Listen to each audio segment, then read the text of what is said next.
The beach lay barren, cold grey sand stretched under a moonless sky. Waves crashed against jagged rocks, their rhythm ancient, their song mournful. A chill wind howled, carrying the tang of salt and decay.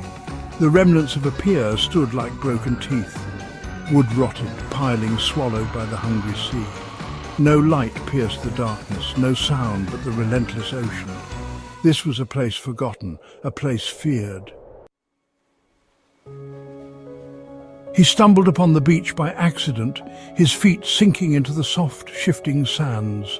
Lost, his map useless after a day battling the relentless coastal winds which tore at the fragile paper.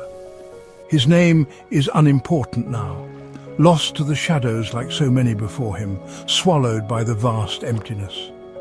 He pulled his thin jacket tighter, seeking warmth against the biting air that cut through him like a knife. The sand was cold beneath his feet. Each step sent shivers up his legs, a reminder of the unforgiving environment. He could taste salt on his lips, feel the ocean's breath on his face, a constant reminder of the sea's presence. It was a living thing, this beach, hungry, waiting for its next victim. Ahead, something glinted in the moonlight, catching his eye and sparking a flicker of hope. A shape emerged from the darkness, the wreck of a ship, bones picked clean by time and tide, a ghostly reminder of past voyages. He walked towards it, drawn by a curiosity he couldn't name, a pull that seemed to come from deep within his soul. The wind picked up, swirling around him. He heard voices, whispers carried on the breeze. Words he couldn't understand, but their tone was unmistakable. Fear, pleading, despair. He reached the wreck. Its timbers were bleached white, smooth and worn. Barnacles clung to its sides like skeletal fingers. He touched the wood, feeling its icy chill seep into his bones. The whispers grew louder. He saw movement from the corner of his eye. A flicker of shadow within the ship's broken hull. He peered into the darkness, heart pounding. Something was watching him. He could feel its gaze, cold and malevolent. Section 4. The Secrets of the Wreck. Locals spoke of the ship in hushed tones, their voices barely audible over the crashing waves. The Lady's Lament, they called her, a name that sent shivers down the spine of anyone who heard it. Lost at sea a century past, taking all souls aboard to a watery grave, her story became a legend of the deep.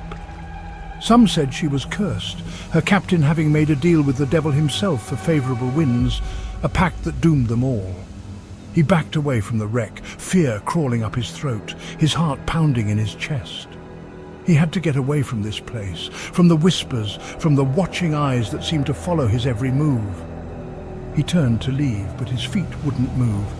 Something had him, something unseen and terrifying. An unseen force held him captive, its grip tightening with every passing second. He tried to scream, but no sound came out, his voice stolen by the same force that held him. The whispers were inside his head now, chanting his name, promising him the same fate as those lost souls aboard the Lady's Lament, a fate he could not escape. Section 5. The Spectral Embrace. He felt a cold hand on his shoulder, a chill that pierced through his very soul. Turning slowly, he came face to face with her, the apparition he had only heard about in whispers. The Lady of the Lament, a figure of sorrow and despair. Her skin was as white as bone, her eyes empty sockets in the moonlight, voids that seemed to pull him in. Her touch sent ice through his veins, stealing his breath, his strength, his will. He felt his life force ebbing away. She smiled, a gruesome stretching of lips pulled back from teeth black as night, a smile that promised nothing but doom. He opened his mouth to scream, but it was too late. The sound was swallowed by the oppressive silence. Her touch was death, her embrace, eternity. He felt himself slipping away, into the void of her existence. He was hers now, another lost soul claimed by the Lady's Lament, forever bound to the haunted shore. The wind howled its mournful song, carrying the whispers of the damned, a symphony of sorrow. The beach lay silent once more, its hunger momentarily sated, the echoes of the encounter fading into the night. waiting for the next soul to stumble upon its desolate shores, to fall into the spectral embrace, waiting to claim another victim, another soul to join the ranks of the lost.